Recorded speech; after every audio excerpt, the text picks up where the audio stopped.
नांदेडमध्ये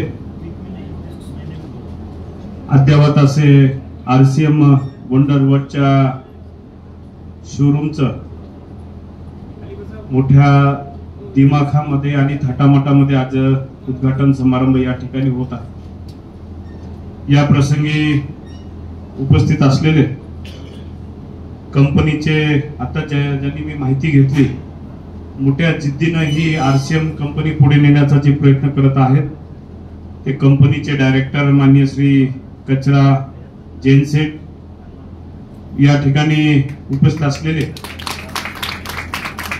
नांदेडचे प्रमुख असलेले माननीय रमेशजी जैन सर, या कार्यक्रमाला उपस्थित असलेले आमचे काका माजी उपमहापौर आनंदजी चव्हाण साहेब, प्रमोदजी हिबारे, शिवाजीराव शिंदे हळदेकर, अवधूत पवार आणि ज्यांनी शिक्षक म्हणून ज्ञानदानाचं काम करत करत साइड बिझनेस म्हणून आरसीएम ज्यांनी स्वीकारला असे संतोष चव्हाण सर, या कार्यक्रमाला उपस्थित असलेले आमचे सहकारी बालाजी मिरकुटे साहेब, सौ मेहताताई ज्यांनी आपलं मनोगत या ठिकाणी व्यक्त केलं।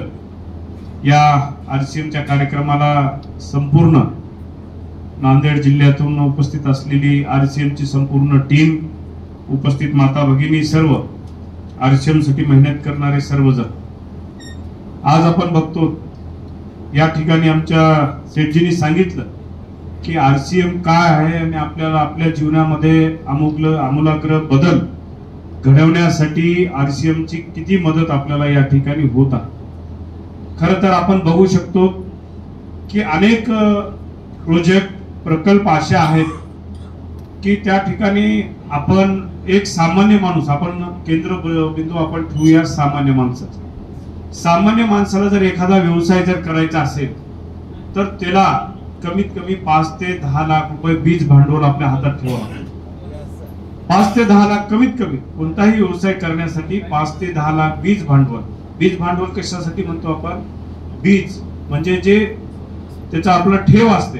कोणताही व्यवसाय करायचा म्हणलं तर 10 लाखापर्यंतची इन्व्हेस्टमेंट पकडा तुम्ही। 5 ते 10 लाख रुपये इन्व्हेस्टमेंट आपण करतो तेव्हा मग आपल्याला त्याच्यापासून आउटपुट काहीतरी मिळायला सुरुवात होते।